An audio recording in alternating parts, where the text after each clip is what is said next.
एक गांव में एक शातिर चोर रहता था। पूरा गांव उस चोर के बारे में जानता था, लेकिन इसके बावजूद भी कोई उसे पकड़ नहीं पाया।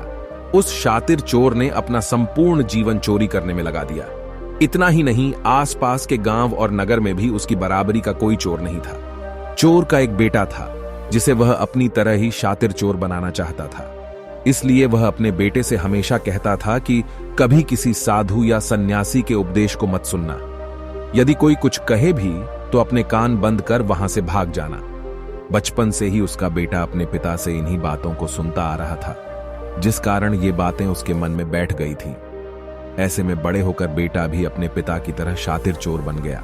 एक दिन उसे बड़ा लालच आया और वह राजा के महल में चोरी करने के उद्देश्य से जाने लगा। तभी रास्ते में लोगों की भीड़ नजर आई। चोर ने देखा कि लोग एक सन्यासी के चरणों में गिरकर उनका आशीर्वाद ले रहे हैं। वो सन्यासी गौतम बुद्ध थे। चोर साधु सन्यासी से दूर रहता था, क्योंकि उसे अपने पिता से यही सीख मिली थी। लेकिन भगवान बुद्ध को देख वह उनकी ओर आकर्षित हो गया। इसका कारण यह है कि पहली बार उसे किसी तेजस्वी व्यक्ति के दर्शन हुए थे। अचानक उसे पिता की बात याद आ जाती है कि साधु सन्यासियों से दूर रहना चाहिए। चोर असमंजस में रहता है कि वह सन्यासी के पास जाए या चोरी करने के लिए आगे बढ़ जाए। एकाएक उसके मन में यह प्रश्न आता है कि आखिर पिताजी क्यों साधु संतों से दूर रहने को कहते थे। इसका उत्तर जानने के लिए चोर भी लोगों के बीच बैठ जाता है और भगवान बुद्ध के उपदेश सुनने लगता है। बुद्ध लोगों को झूठ बोलने की व्यर्थता और विश्वासघात के बारे में बताते हैं। उपदेश समाप्त होने के बाद सभी लोग अपने घर लौट जाते हैं और चोर भी चोरी करने के लिए महल की तरफ निकल जाता है। लेकिन पूरे रास्ते वह यही सोचता रहता है कि क्यों न एक बार उस सन्यासी के उपदेश में कई बातों को मानकर देखा जाए। इस तरह से वह चोरी करने के लिए महल की दीवार से कूदने के बजाय महल के द्वार से अंदर जाता है।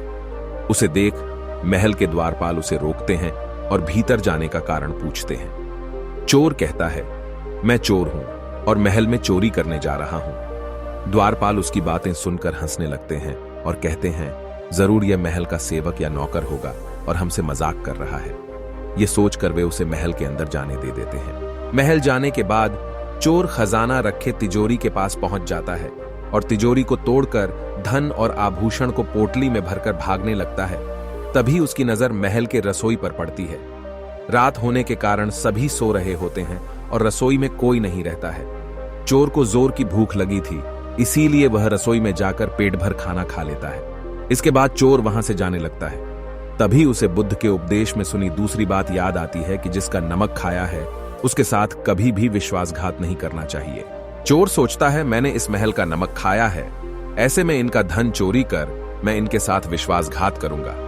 इसीलिए चोर चुराए हुए धन को रसोई में ही छोड़कर जाने लगता है। महल के एक व्यक्ति की नजर चोर पर पड़ जाती है और वह शोर मचा देता है, जिससे महल के लोग चोर को पकड़ लेते हैं और राजा के पास ले जाते हैं।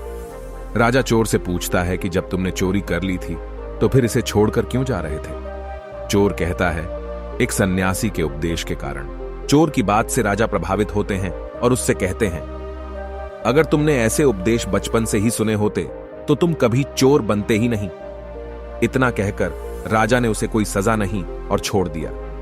लेकिन राजा ने उससे कहा कि एक बात याद रखना, सही संगत और सही उपदेश से ही व्यक्ति अच्छा इंसान बनता है। बचपन से ही गलत संगत और गलत उपदेश मिलने के कारण वह बुरा व्यक्ति बन जाता है। संगत और उपदेश व्यक्ति का जीवन बदल देते हैं।